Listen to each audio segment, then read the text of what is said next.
Buenas noches, bienvenidos a Tribuna de la Historia. Hay dos historias, dos mitos, dos leyendas, dos narraciones sobre dos ciudades españolas cuya intensidad, cuyo vigor en la narración, cuya fuerza se ha mantenido incólume en el paso de tantos y tantos años, que han sido utilizadas incluso como si fuera una muestra de un carácter que debiera de ser común a todos los españoles, que en todas las historias militares son narradas como capítulos importantes y dignos de considerar, que configuran una manera de ser de todo un pueblo, al parecer, y que son Sagunto y Numancia. Ustedes saben lo que ocurrió en Sagunto y Numancia, conocemos casi todos a grandes rasgos, nuestros invitados lo saben con gran detalle. En todo caso, ese holocausto de dos ciudades, ese inmolarse resistiendo dos terribles asedios, como lo terribles tenían que ser en aquellos años, en aquellas épocas, han sobrevivido a todos los tiempos y ahí están, y lo han aprovechado desde la Edad Media hasta nuestros días, pues con una tremenda fuerza, pues para el teatro, para la literatura, para la pintura, para la música, para cualquier expresión de la cultura y del arte. La resistencia de los numantinos ya pertenece al terreno de la épica, un poco menos quizá a la de los saguntinos, pero ahí está. Y este es el tema que queríamos hoy tratar en Tribuna de la Historia.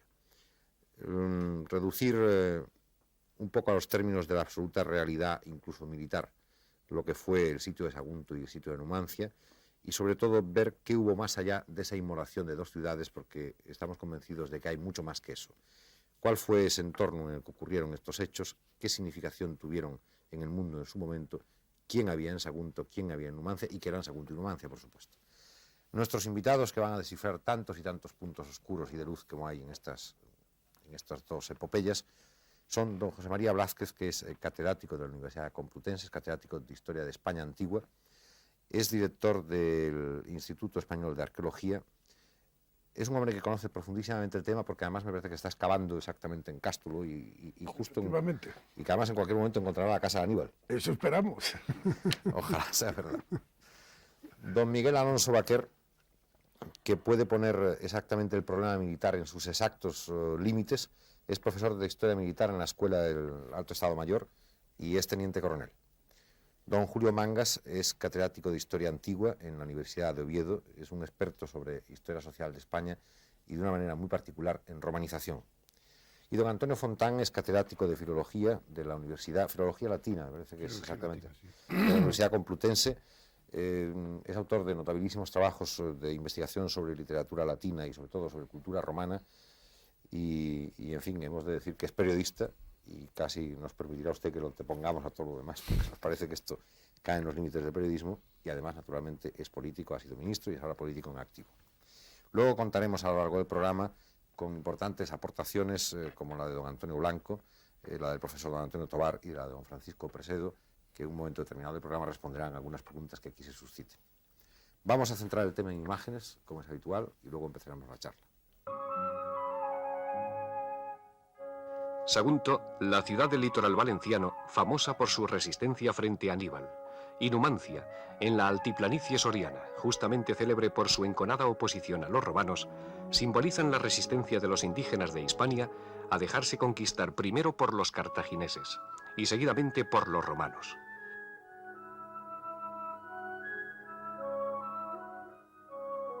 El cerco y la caída de Sagunto se producen en el año 219 a.C. Numancia sucumbe en el 133 a.C., casi un siglo después. Entre esas dos fechas tiene lugar la conquista de casi toda la península ibérica por las armas romanas y se inicia el proceso de integración de la mayor parte de este país en el Imperio Romano. Los griegos y los romanos sintieron una gran simpatía por Sagunto, y así lo manifiestan unánimemente en sus escritos, no solo por su heroica resistencia frente a Aníbal, sino por entender que Sagunto era una ciudad de origen griego, un baluarte de la civilización en medio de pueblos bárbaros, lo mismo que las ciudades griegas. Cuando los griegos hablan de bárbaros, lo hacen como tribus o como razas, mientras que cuando se refieren a griegos, lo hacen como miembros de una ciudad, focenses, siracusanos, atenienses, ampuritanos, etc. Lo mismo en el caso de Sagunto. Sus habitantes son saguntinos, miembros de una polis, de una ciudad de aquel nombre, no de una raza o de una tribu, como podrían ser los etetanos o los contestanos del país valenciano. El signo más ostensible de la condición urbana de Sagunto era su imponente muralla. Un griego como Polibro podría ver en ella el rasgo más típico de una ciudad helénica, de un reducto en el que una comunidad de hombres de elevadas aspiraciones se pertrechaba para alcanzar un nivel más alto de vida y de cultura que la generalidad de los humanos. El historiador romano Tito Livio lo reconoce así con plena claridad. En breve espacio de tiempo, nos dirá, la ciudad alcanzó una notable pujanza tanto por su producción agrícola como pesquera, con el consiguiente aumento de la población y un sentido de la disciplina y de la solidaridad cívicas que los saguntinos supieron mantener hasta su holocausto. Apoyados en los bastiones de su muralla, los saguntinos realizaron la proeza de afrontar durante 8 meses los embates de un ejército que llegó a sumar 150.000 hombres, obedientes a uno de los más formidables estrategas de todos los tiempos, Aníbal, el último de los Barcas. No sabemos qué hubiera ocurrido de haber recibido Sagunto la ayuda que esperaba de Roma y que Roma estaba moralmente obligada a prestarle. Sabemos que abandonados a su suerte por los aliados romanos, los saguntinos prefirieron la muerte a la pérdida de la libertad y sucumbieron heroicamente entre las cenizas de sus hogares. Más tarde una nueva Sagunto resurgirá de las cenizas, pero ya como ciudad romana y sin que por esto se viera libre Roma del oprobio de haber consentido en el sacrificio de su predecesora. Un año después, en el 218 a.C., emprende Roma una serie de guerras en España que con las naturales intermitencias se prolongará por espacio de 2 siglos. Fueron guerras de conquista y de dominio, guerras de anexión. La resistencia tenaz de los indígenas se vio avivada en la mayoría de los casos por la brutal actuación de los generales romanos, por sus desconsiderados abusos, por sus brutales asesinatos en masa. Siguiendo su inveterada costumbre de hacer la guerra para acabar con las guerras, aunque para ello fuese menester exterminar al enemigo, Roma actuó con el despotismo y la intransigencia de los pueblos que se creen superiores o providenciales, con el descarado cinismo de quienes se arrogan el papel de protectores.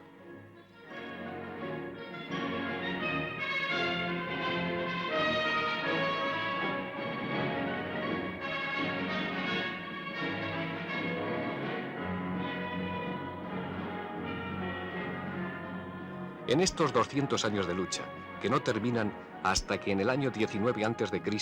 se da por finalizada la Guerra Cántabra, destacan las guerras numantinas con sus 20 años de duración, del 154 al 133 a.C.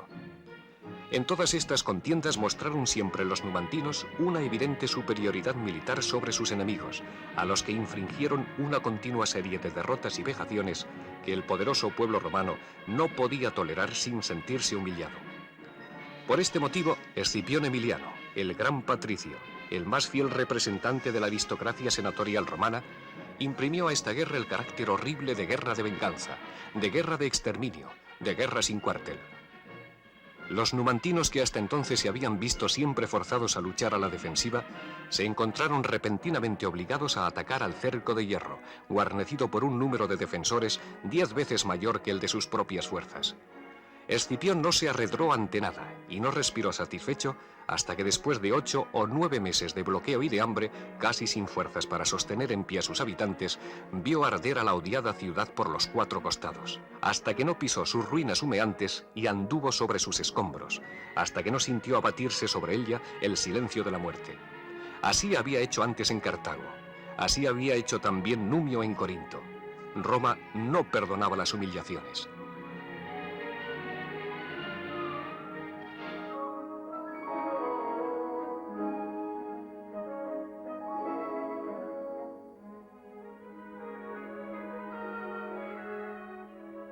En desquite de tanto sufrimiento y de tanta sangre derramada, el proceso de la romanización de España progresaba inexorablemente.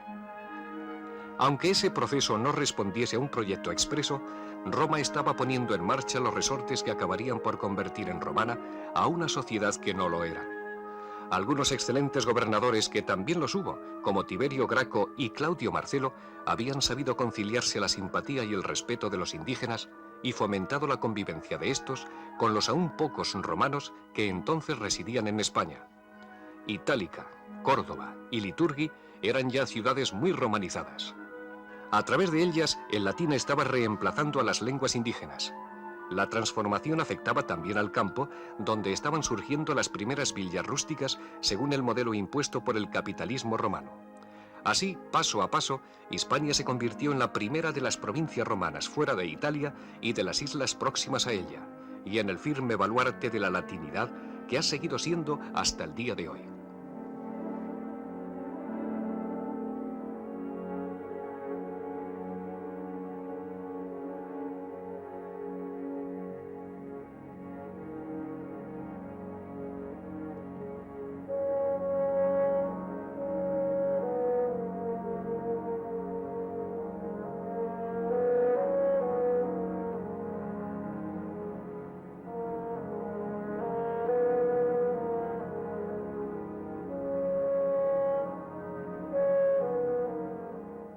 ¿Por cuál comenzamos? ¿Por Sagunto o por Numancia? Lógicamente por Sagunto. Comencemos por Sagunto. ¿Qué era Sagunto? Sagunto era una ciudad de la costa levantina que se había caracterizado por un desarrollo gigantesco del comercio, y esto es, yo creo, bastante fundamental para interpretar por qué Aníbal, dijéramos, ataca a Sagunto. Dijéramos, los problemas son un poco más profundos, más antiguos de lo que ya la época del cerco propiamente dicha. Es que en el Tratado del Ebro, que es del año 226 a.C., Roma y Cartago estipularon, o los bárquidas, mejor dicho, estipularon que todas las ciudades que quedaran al sur del río Ebro serían zona controlada por los bárquidas. Ahora, Sagunto era una ciudad eminentemente comercial, como nos cuenta el historiador Tito Livio, que comerciaba con posiblemente toda la costa levantina, quizá con Sicilia y hasta la propia Italia. Y en Sagunto habían nacido dos grandes partidos, un partido pro-cartaginés y un partido pro-romano. El partido partidario de los bárquidas de Cartago parece ser que hacia el año 221, poco antes de estallar la guerra, fue derrotado y los partidarios de Cartago debieron ser asesinados. El hecho es que Aníbal no podía, cuando planeó la invasión de Italia, no podía dejar dijéramos, a sus espaldas una ciudad eminentemente comercial que tenía intereses contrarios a lo que era la política mercantil de los bárquidas, concretamente de Aníbal y de los restantes cartagineses, porque podía ser una excelente base de operaciones para tener siempre las espaldas molestas. Por otra parte, según el Tratado del Ebro, la zona de Sagunto era totalmente de influencia cartaginesa. Y llegó un momento en el cual Aníbal, una vez que ya había planeado la invasión de Italia, no le quedaba más remedio sencillamente que liquidar una ciudad que podía ser una gran base de operaciones para el enemigo, y por otra parte que era una ciudad que tenía intereses mercantiles contrarios a los de los propios cartagineses y al mismo tiempo intereses mercantiles, por ejemplo, favorables a Marsella. ¿Se podría hacer entonces un mapa, para comprender un poco mejor esta estupenda descripción que nos ha hecho el profesor, se podría hacer como un mapa comercial y político de la zona, de España en aquel momento? Sí, puedo hablar. Me parece que sí, que además no solo se podría hacer un mapa, sino que incluso añadiendo alguna cuestión a lo que ha dicho el profesor Blázquez, me parece que es muy importante. Habría en este sentido que decir que lo que en ese momento se plantea realmente es un problema de control por el Mediterráneo occidental. La Primera Guerra Púnica, que había terminado recientemente, había dejado al Estado cartaginés relegado exclusivamente al norte de África. Sicilia, Cerdeña, a consecuencia de la Primera Guerra Púnica, pasan a depender políticamente de Roma. A pesar de todo, Cartago necesita reconstruir su anterior hegemonía. Y la medida entre dos opciones que tiene el Estado cartaginés, entre extenderse por el norte de África o conquistar la península ibérica, sabemos que viene en el sentido de ampliar sus dominios políticos por la península ibérica. A partir de ahí, la presencia cartaginesa en España empieza a ser un problema político realmente serio para Roma. Y el problema yo creo que se plantea en este sentido, es decir, por una parte como un problema de control de comercio, efectivamente, y de control de la hegemonía en el occidente del Mediterráneo. Roma lo que en definitiva pretende es el controlar indudablemente no solo el mercado del norte, de la zona noroccidental del Mediterráneo, que estaba compartido entre Roma, los itálicos y los griegos, sino simultáneamente eliminar cualquier posible peligro. Y en este caso es cierto, es decir, que el único peligro real en el occidente era Cartago. Pero eran exactamente las mismas aspiraciones de Cartago. De aquí que a partir de Sagunto se va a producir el acontecimiento más importante en el terreno político de todo el Mediterráneo occidental y el acontecimiento que va a tener una trascendencia mayor para todo el futuro de la historia de España. Creo que podríamos decir que a partir de Sagunto pues, vamos a tener el incidente a partir del cual aparece Roma en la península ibérica, la Segunda Guerra Púnica y de alguna forma la base de toda el posterior proceso de unificación. Es decir, es efectivamente un problema militar y es un problema político de control, insisto, del Mediterráneo occidental, que indudablemente no son cuestiones separadas, sino que son cuestiones íntimamente ligadas. Bueno, yo añadiría ahí que realmente se puede decir de una manera simbólica que con el problema militar de Sagunto empieza realmente la historia en España. Es decir, hasta ese momento nos estamos moviendo en esos campos de la protohistoria, incluso la ocupación cartaginesa, lo mismo que la ocupación de las colonias griegas del Mediterráneo, corresponde a este terreno de la protohistoria en que no podemos remontarnos a unos documentos, a unas fuentes literarias contemporáneas de los acontecimientos. En el caso de Sagunto, nuestras fuentes literarias principales, las que narran todos estos hechos que vamos a discutir, son evidentemente posteriores, pero se remiten a otras fuentes literarias que son contemporáneas.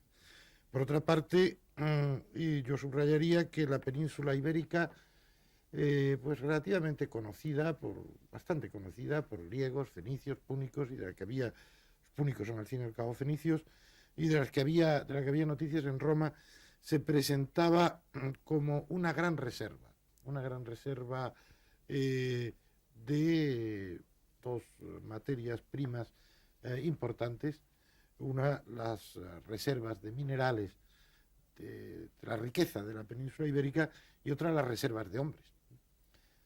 Yo también me gustaría añadir que este episodio, que da lugar a la primera presencia romana en la península, no da lugar a que vayan a llegar unos invasores romanos a un país, a un territorio como la península ibérica, digamos, tranquilo, pacífico, estable, sino que en aquellos tiempos, en aquellos momentos, sabemos que la península ibérica era realmente un hervidero de pueblos distintos en el que había unas zonas ricas en las costas del Mediterráneo y en el sur de la península, en movimiento constante con todo lo que era el mundo mediterráneo, del mar común de entonces. Pero al mismo tiempo también dentro de España había muchos movimientos de pueblos. O sea, esto de que surja un partido romano y un partido cartaginés en Sagunto, como ha dicho el profesor Blázquez, pues es normal, porque Sagunto está en contacto con las dos potencias y lógicamente en contacto comercial, probablemente con ambas, y lógicamente surgen los dos partidos. Pero es que, digamos, toda España, toda la península, con una población ciertamente escasa, con diversidades étnicas y diversidades lingüísticas, pero estaba en cierto modo en efervescencia. Aquello no estaba todavía cristalizado. Bueno, yo quería añadir una cosa que en parte ya lo has dicho tú, que es lo siguiente, y es que perdida Sicilia y Cerdeña en la Primera Guerra Púnica, a Cartago, donde había un partido comercial o mercantil, vamos a decir mejor, y otro partido terrateniente, el partido mercantil se quedaba sin base de operaciones, porque la gran base de operaciones era Sicilia. Una vez que se pierde Sicilia, al partido de los Bárquidas, o sea, al partido, vamos a decir, con grandes intereses mercantiles, no le quedaba más remedio que la conquista de España, porque no tenía otra base de operaciones. Si hubiera conquistado el norte de África, pues aparte de que se hubiera encontrado con el desierto, con pueblos muy bárbaros, hubiera hubiera ampliado las fincas. Y lo único que podía compensar la pérdida de Sicilia era Hispania, porque a la abundancia de minas, como has dicho tú, tenía tropas mercenarias. Y no hay que olvidar que Cartago fundamentalmente lucha con tropas mercenarias, aunque la oficialidad, los jefes oficiales, muchas veces, o debían ser, como cuenta Diodoro, debían ser cartagineses.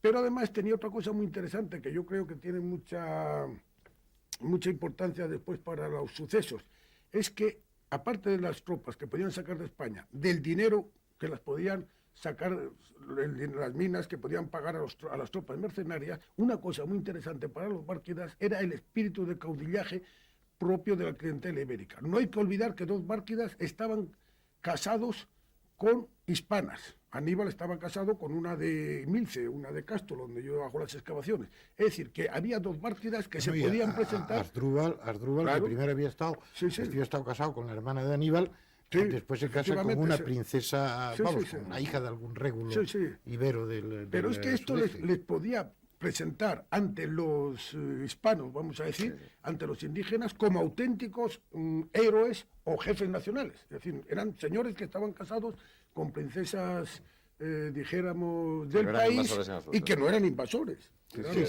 Para todo el pueblo ibero, para toda la zona ibera de la península, en el momento en que se empiezan a desarrollar estos episodios, los cartagineses no eran una potencia extranjera, sino era una especie de principado, helenístico a la manera de los de Oriente, casi independiente, porque es decir, no dependían los bárquidas, Aníbal y Asdrúbal, cosa que había creado realmente Amílcar, que fue probablemente el genio político de la familia, y realmente no dependían ni económicamente, ni siquiera para suministrarse, para proveerse de tropas, ¿no? Puesto que encontraban las tropas in situ en la península ibérica, donde además había una tradición de que los celtas y los celtíberos de la meseta pues ya prestaban estos servicios militares a los pequeños principados o ciudades más ricas iberas del sur y del este, ¿no? Era un Profesor Alonso Baquer, parece que Sagunto de alguna manera pagó, como tantas veces pasa a lo largo de la historia, su posición privilegiada. Sí, ¿Cómo era esa situación, esa posición? Sí, realmente la posición de Sagunto, reuniendo su condición de puerto de mar y de uno de los accesos al interior del sistema ibérico y por lo tanto de la meseta, se ha repetido en la historia muchas veces esta circunstancia y por lo tanto los hechos militares han afluido sobre las murallas de Sagunto con relativa frecuencia. Este es el primer dato. Sin embargo, contemplada la historia desde la mentalidad de Aníbal, el empecinamiento de Aníbal en el asedio de Sagunto causa alguna sorpresa. Es decir, Aníbal es un hombre cuya historia militar resulta hoy muy conocida a través de sus enemigos, de los historiadores romanos. Y la imagen que nos dan de Aníbal es la de un jefe de ejército en operaciones, que tiene talento para marchar, que sabe reunir los efectivos en un lugar oportuno, librar una batalla importante con efectivos inferiores a los del adversario y llegar a bloquearles, es decir, llegar a producir la batalla de aniquilamiento con efectivos inferiores. Ahora, esta imagen, ¿qué tiene que ver con el asedio de Sagunto? Retengamos un poco la cifra de tiempo. El tiempo que dedica Aníbal al asedio de Sagunto es evidentemente superior al que va a dedicar a marchar desde Cartagena hasta el Valle del Po, atravesando los Pirineos y los Alpes. Por lo tanto, hay una desproporción entre la finalidad política o militar que él pretende, que es invadir la península italiana, y el interés que se toma por Sagunto. Evidentemente que Sagunto le defrauda, en cuanto que él cree que lo va a conquistar muy pronto y va a tener que hacer un esfuerzo muy superior al que él tenía previsto. Entonces aquí sí que vamos a descubrir en los acontecimientos de Sagunto la imagen que nos han dejado los romanos de Aníbal. Aníbal, contrariamente a lo que hubiera hecho un hombre helenístico, un hombre de la trayectoria de la historia militar de un Alejandro Magno, aborda la ciudad de Sagunto, a pesar de su impresionante fortaleza, con mentalidad de hombre que tiene que abrir brecha en la muralla. Ya veremos cuando hablemos de Numancia que esto no lo va a repetir Escipión el Emiliano, es otra mentalidad. Aníbal sí. Aníbal erige los puntos más débiles, establece arietes, llega a romper las murallas en varios sitios, penetra al interior de la ciudad de Sagunto, combate en el interior de la población, es arrojado de ella y resulta herido en un muslo. Se ve obligado durante 8 meses a seguir reclutando efectivos del interior de la península.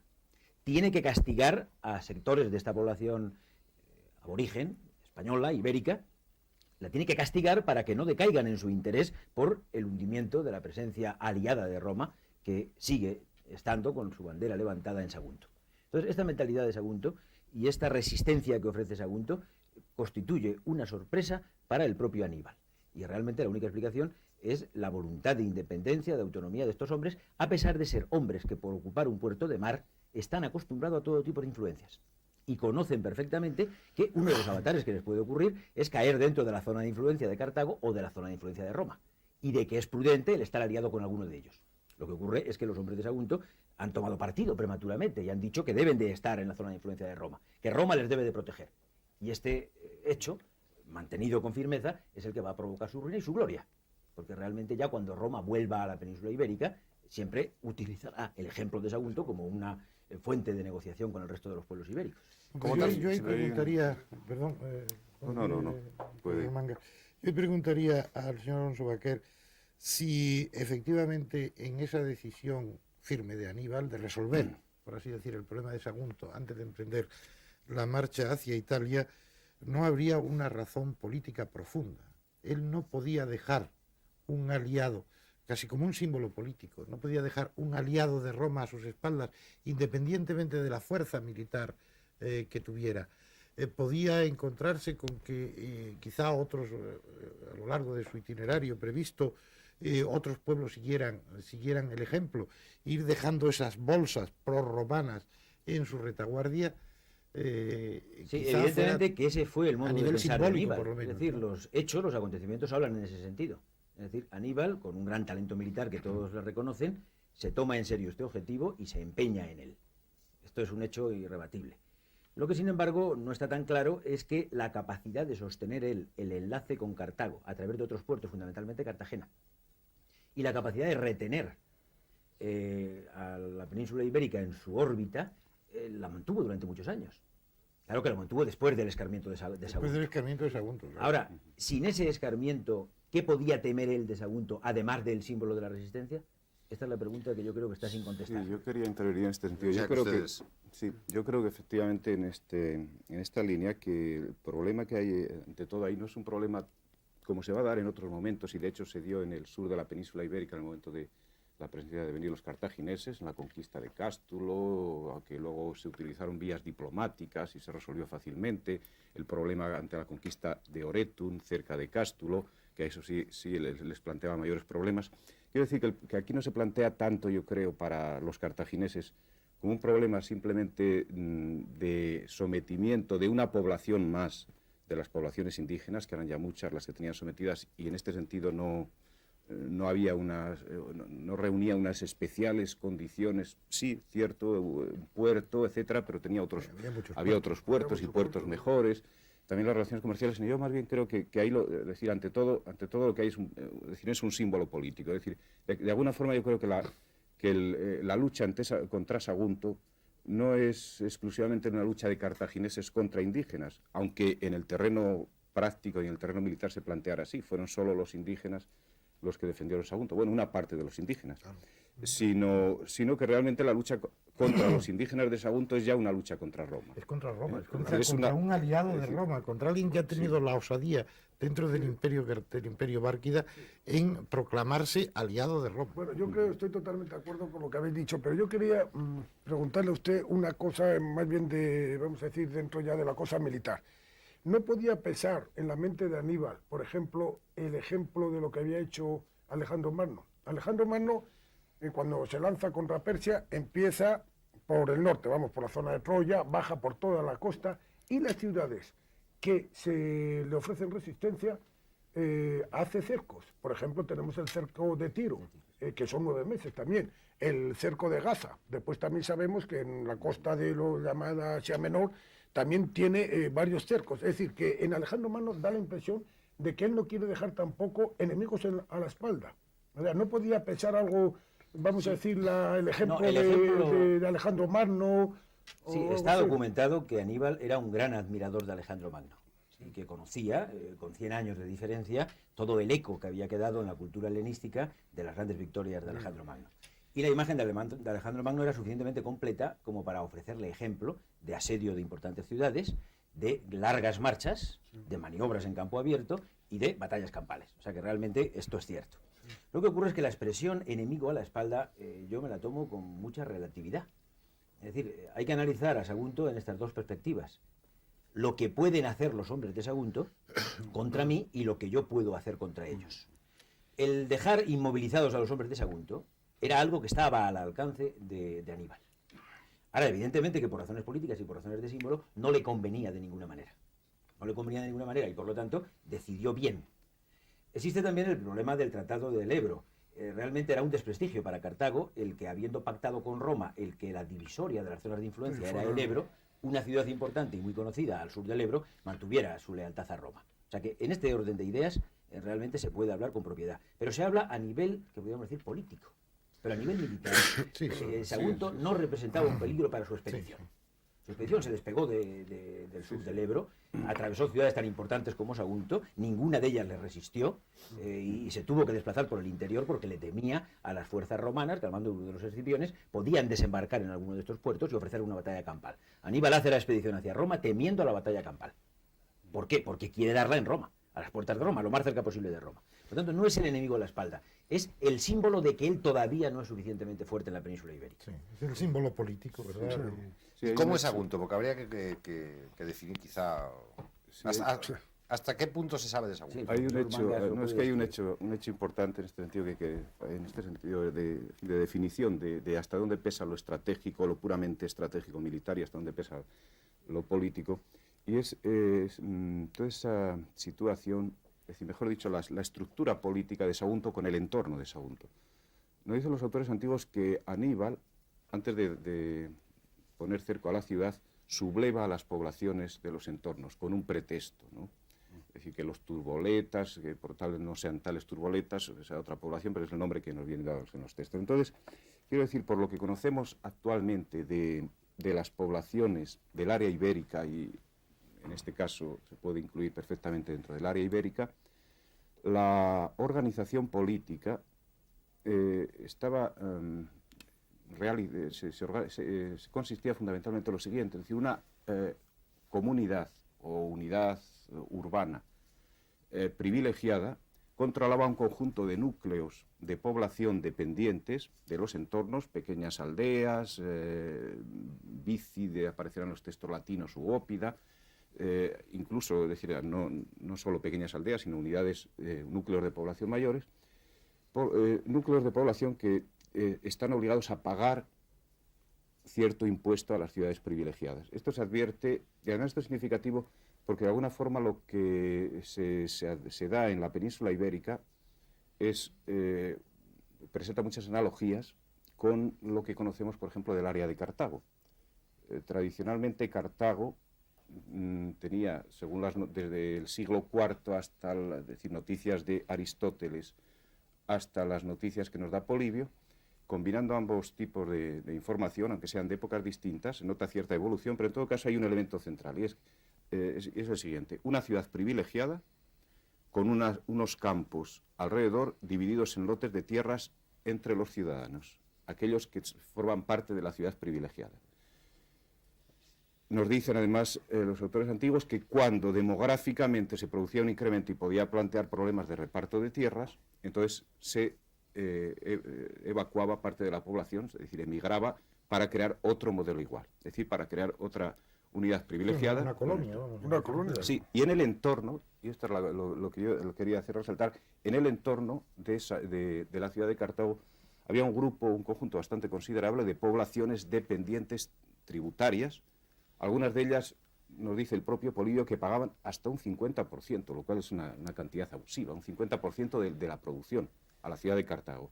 Y añade además, dice que los particulares vivían los ciudadanos vivían de estas tierras en uso, es decir, asignadas, y el Estado se mantenía de las tierras del tributo de estas otras poblaciones, ¿no? Naturalmente luego está el otro sector, hay que hablar en Cartago del otro sector comercial, a partir del cual, como ya dijo el profesor Blázquez, se explicaría también toda la difusión por la península ibérica. Pero en la península ibérica encontramos modelos de este tipo. Y en estas poblaciones yo creo que hay un elemento de estrategia militar importante, es el aliarse. Aníbal busca el apoyo de las poblaciones que son tributarias. Se alía, se rebela contra ellos, es decir, se rebela, mejor dicho, estas poblaciones contra Sagunto y pasan a ser aliados de Aníbal. Refuerza militarmente su ejército y consigue una doble operación. Yo estoy realmente de acuerdo con usted de que entonces no necesitaba una operación militar importante. Incluso tiene un pretexto político porque él actúa sobre Sagunto en nombre de los propios tributarios. Efectivamente. Bueno, hay otra aparece como cosa. el Salvador. Yo creo que Sagunto lo que tenía que ser era una ciudad completamente de tipo griego, más o menos. Por ejemplo, Livio nos habla del Senado de Sagunto, Sí. es decir, una organización política que él traduce algo parecido al Senado, que esta gente tenía que ser gente que tuviera fincas y al mismo tiempo gente que fuera, o otros, pero que fueran grandes comerciantes, porque es que Tito Livio habla de la riqueza fabulosa, vamos a decir, de la Vega de Sagunto, y al mismo tiempo de la gran riqueza que había logrado en las cosas del mar, es decir, con el comercio. Sí, yo sospecho que Sagunto debía ser una ciudad de tipo griego de las que había en Sicilia. O Una ciudad de estructura política republicana, Sí. en contraposición a otras organizaciones políticas más al sur y más que estaban bajo régulos, que tenían de alguna manera una especie de organización política monárquica, ¿no? Sí. Vamos, Bueno, yo ¿Qué quería hacerle designios? una pregunta a usted, como especialista en cosas militares, para comentar un texto me parece que es de Tito Livio, cuando dice que España fue la gran maestra de Aníbal, me parece que es Tito Livio, ¿no? Sí, me parece que en sí. las cosas de la guerra. Cuando Aníbal empieza el cerco de Sagunto, vamos a decir, se va a lanzar ya sobre Roma, que tenía su programa, vamos a decir, las guerras de Aníbal en España, que según las fuentes llegó sospechan que hasta Salamanca, y por lo menos pasó el Tajo y se metió, vamos a decir, en la meseta. Estas guerras y después la campaña en la lucha contra Sagunto, ¿usted cree que influyeron mucho en Aníbal como genio militar para el futuro o no? Mi impresión es que sí. Ahora, mi impresión es a través del trabajo de los arqueólogos e historiadores. Quiero decir que la reflexión que la historia militar la hace a partir del estado de la cuestión, tal como lo dejan los arqueólogos y los historiadores. Entonces, lo que verdaderamente resulta sorprendente es que el modelo alejandrino, el modelo de Alejandro Magno del que hemos hablado antes, es el modelo de la falange como formación cerrada, que busca una zona plana para librar fuera de la ciudad un combate cuyo resultado es aceptado por las ciudades en conflicto. O sea, este es el planteamiento de las luchas internas, conflictos de vecindad entre los estados del Mediterráneo oriental. Evidentemente que cuando Aníbal quiere extenderse y contar con más apoyo moral y también efectivo de combatientes por la península ibérica, se encuentra con un mundo que no conoce esas técnicas, pero que tiene hábito de guerra. Y ese hábito de guerra es un hábito de guerra en donde lo que luego hemos llamado el espíritu guerrillero, la emboscada, la sorpresa, el no ofrecer un campo de batalla abierto, sino al revés, la utilización del terreno.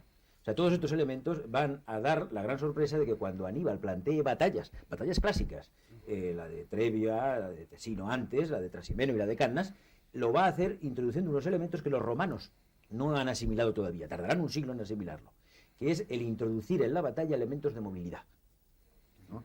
Entonces, evidentemente que la presencia de efectivos, en gran parte extraídos de la península ibérica, le ha dado a la mente, evidentemente brillante, de Aníbal, una capacidad de comprender las operaciones militares con un sentido de la movilidad que no tenía toda la zona plenamente dominada por el prestigio indudable del propio Alejandro Magno y de la tradición militar griega. Y eso implicaría, por ejemplo, en que en Aníbal la caballería juega un papel muy importante, como elemento muy móvil, muy rápido, muy Sí, ágil. en alguna medida la incorporación de la caballería como elemento fundamental de la batalla ya la había producido Alejandro Magno. Por lo tanto, el modelo de Alejandro Magno también le pesa.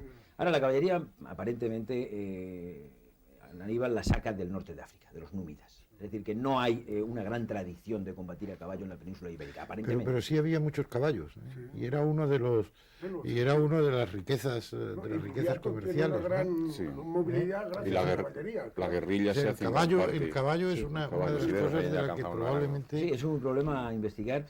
Claro que yo me refiero más a la formación de jinetes. Sí, sí. Es decir, a la aportación al campo de batalla de un bloque de jinetes que obedecen a un brazo de una maniobra. ¿Y cómo fue el asedio? Porque conviene ya entrar en el asedio. Bueno, el asedio plantea también un problema de disparidad cultural. Aníbal no va a asediar al modo clásico helenístico. Esto, de momento, parece que está bastante claro. Es decir, los romanos son herederos directos del arte de la fortificación y, por lo tanto, del asalto contra la fortificación de la tradición griega. En cambio, Aníbal no. Aníbal se mueve con una mentalidad mucho más ofensiva. Aníbal tiene mucha prisa, lo que pasa es que los saguntinos se comportan con tanto heroísmo que le van negando este derecho a obtener resultados en plazos inmediatos. Aníbal va a la brecha, Aníbal va a combatir en el corazón de la población enemiga. Y esto normalmente ni los griegos, en toda la gran historia militar desde los tiempos de Maratón, ni el propio Alejandro Magno lo plantean nunca así. Es decir, la tradición de constituir unos campamentos haciendo una circunvalación en torno a una ciudad de murallas muy apreciables como las de Sagunto, no tan fuertes como las que estamos acostumbrados a ver los españoles de nuestros días, que hemos visto muchos órdenes de murallas encima del Sagunto de la época de Aníbal. La realidad es que Aníbal no plantea, según el estilo de la tradición helenística, la conquista de Sagunto. La plantea como asalto. Los romanos no asaltan habitualmente las ciudades. Bueno, pero yo quería hacerle una pregunta debido a mi ignorancia en las cosas de poliorcética. Estoy totalmente de acuerdo que en ese análisis de que Aníbal no es, vamos a decir, heredero de la gran tradición griega, vamos a decir, de la cual pues, no solo Alejandro, sino Demetrio Poliorcetes pues, fue una gran figura. Pero, por ejemplo, Diodoro, en las guerras llamadas greco-púnicas del siglo V, finales del siglo V, contra Siracusas, nos cuenta Diodoro que ya los cartagineses utilizaban máquinas de torres, de minas, de arietes, contra las ciudades griegas, ¿verdad? Por ejemplo, la caída de Selinunte se debió a esto, ¿verdad? Es decir, entonces Aníbal a lo mejor, pregunto yo, que si no podía ser no heredero de la gran tradición de cercar una ciudad a la manera de los griegos, ¿verdad? Sino estaría en la línea de estos modelos que nos cuenta Diodoro de que los cartagineses utilizaron contra las ciudades griegas a finales del siglo V, donde utilizaban ya pues máquinas de asedio, minas y arietes, me parece, y torres de asalto, me parece que cita estas tres cosas. Sí, yo creo que es una vía muy interesante de investigación, pero que refuerza la mentalidad militar de Aníbal. Es decir, que Aníbal, dentro de la tradición cartaginesa, aborda como acción de ruptura lo que en la tradición de los pueblos posiblemente más cultos que él mismo es el asedio, en el sentido que tiene la palabra asedio, por sed y por hambre. Sí, sí, sí. ¿No? Entonces, Pero el asedio de Cartago lo que se hace es un asedio contra las murallas, la brecha por varios lugares, el combate en las calles, y luego se vuelve otra vez a la brecha y al asedio, a la penetración en la gran ciudad, en la ciudad, ¿no? Es más o menos este es el balance que ha ofrecido hasta ahora la investigación histórica, tal como los historiadores romanos entienden que fue. Sí, sí. ¿No? Ahora, este no es el fenómeno de Numancia, y esto nos lleva Sagunto, a la Sagunto, otra todavía palabra. falta el final del asedio. Bueno, de Sagunto. el problema... Falta saber por qué el mito de Sagunto.